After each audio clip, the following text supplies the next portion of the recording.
২১ August grenade হামলা মামলায় বিএনপির ভারপ্রাপ্ত চেয়ারম্যান তারেক রহমান সহ আসামিদের খালাস দিয়ে হাইকোর্টের দেওয়া রায় বহাল রেখেছেন আপিল বিভাগ। হাইকোর্টের রায়ের বিরুদ্ধে রাষ্ট্রপক্ষের করা আপিল খারিজ করে প্রধান বিচারপতি সৈয়দ রেফাত আহমেদের নেতৃত্বাধীন ৬ সদস্যের আপিল বিভাগ আজ বৃহস্পতিবারই রায় দেন। হাইকোর্টের রায়ের কিছু অংশ সংশোধন ও প্রত্যাহার সাপেক্ষে পর্যবেক্ষণ সহ এ রায় দেওয়া হয়। রাষ্ট্রপক্ষের করা আপিলের উপর গত ২১ আগস্ট পঞ্চম দিনে শুনানি শেষ হয়। আদালত রায়ের জন্য ৪ সেপ্টেম্বর তারিখ ধার্য করেছিলেন। এর ধারাবাহিকতায় আজ সর্বসম্মতিতে রায় দেন আপিল বিভাগ। সকাল ১০টা ৫ মিনিটে এজলাসে আসেন বিচারপতিরা। আসন গ্রহণের পর প্রধান বিচারপতি রায় ঘোষণা শুরু করেন। সকাল ১০টা ১৮ মিনিটে রায় ঘোষণা শেষ হয়। ২০০৪ সালের ২১ আগস্ট রাজধানীর বঙ্গবন্ধু এভিনিউতে আওয়ামী লীগের সভাপতি শেখ হাসিনার সমাবেশে গ্রেনেড হামলা হয়। এতে ২৪ জন নিহত হন, আহত হন দলটির শতাধিক নেতাকর্মী। এই ঘটনায় করা মামলায়, হত্যা ও বিস্ফোরক মামলায় ২০১৮ সালের ১০ অক্টোবর ঢাকার দ্রুত বিচার ট্রাইব্যুনাল ১ রায় দেন।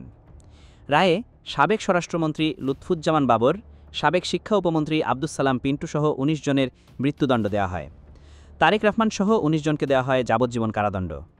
এছাড়া ১১ জনকে বিভিন্ন মেয়াদে কারাদণ্ড ও অর্থদণ্ড দেন বিচারিক আদালত। রায়ের পর ২০১৮ সালে বিচারিক আদালতের রায়সহ মামলা দুটির নথিপত্র হাইকোর্টে এসে পৌঁছায়। এটি সংশ্লিষ্ট শাখায় ডেথ রেফারেন্স মামলা হিসেবে নথিভুক্ত হয়। কোনো ফৌজদারি মামলায় বিচারিক আদালতের রায়ে কোনো আসামির মৃত্যুদণ্ড হলে তা কার্যকরে হাইকোর্টের অনুমোদন লাগে।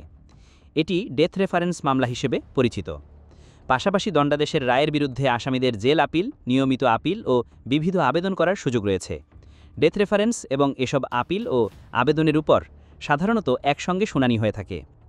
২১ আগস্ট গ্রেনেড হামলা মামলার ডেথ রেফারেন্স, আসামিদের আপিল ও জেল আপিলের উপর হাইকোর্টে গত ৩১ অক্টোবর শুনানি শুরু হয়। মামলায় সম্পূরক অভিযোগপত্রের ভিত্তিতে বিচারিক আদালতের বিচার অবৈধ ও বাতিল ঘোষণা করে গত ১ ডিসেম্বর রায় দেন হাইকোর্ট। বিচারিক আদালতের রায়ের বিরুদ্ধে ডেথ রেফারেন্স নাকচ করে এবং আসামিদের আপিল মঞ্জুর করে এ রায় দেওয়া হয়। ফলে মামলায় বিএনপির ভারপ্রাপ্ত চেয়ারম্যান তারেক রহমান, সাবেক স্বরাষ্ট্রমন্ত্রী লুৎফুজ্জামান বাবর সহ দণ্ডিত সব আসামি খালাস পান।